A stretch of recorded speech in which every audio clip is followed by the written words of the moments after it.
Uno deve un vocabolario,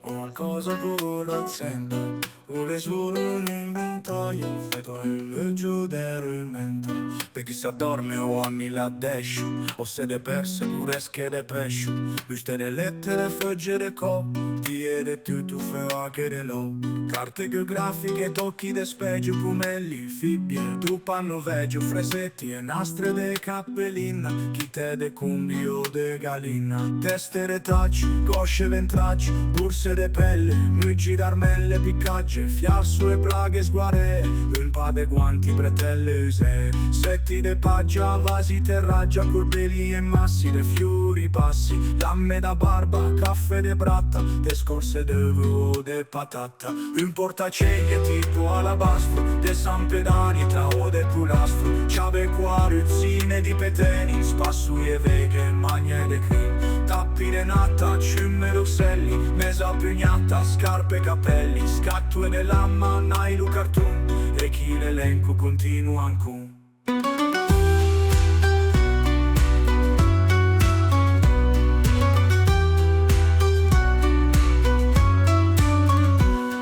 Cicchette con nave noia, spago mullette, setto e serroia, föggere sella o pappere strassa, scorse de muscolo e de massa, medicinali, fiale, sciringhe, una fascia elastica, briccetti e stringhe, penne, quaderni, pusci, basanne, rivestimenti de damiscianne, da carbonigia, qualche bottiglia, tondi, cupette, fidei, trenette, carte da segru, agucce, spilli, lucide più astrasse, mandilli, poi a roba che non ci in mente, e di binocoli che senza lente, cattugi scare che cruste del pan, per tutto il resto passa e domani.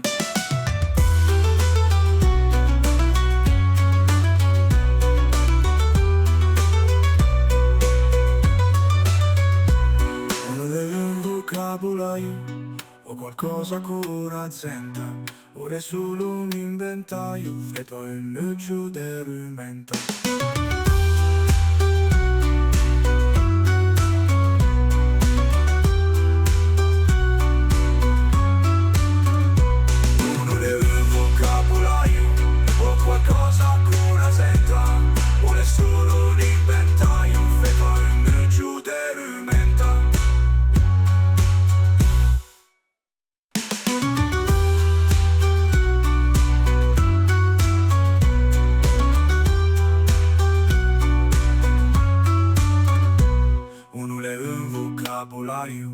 O qualcosa con l'azienda, o è solo un inventario, e poi il giù del menta.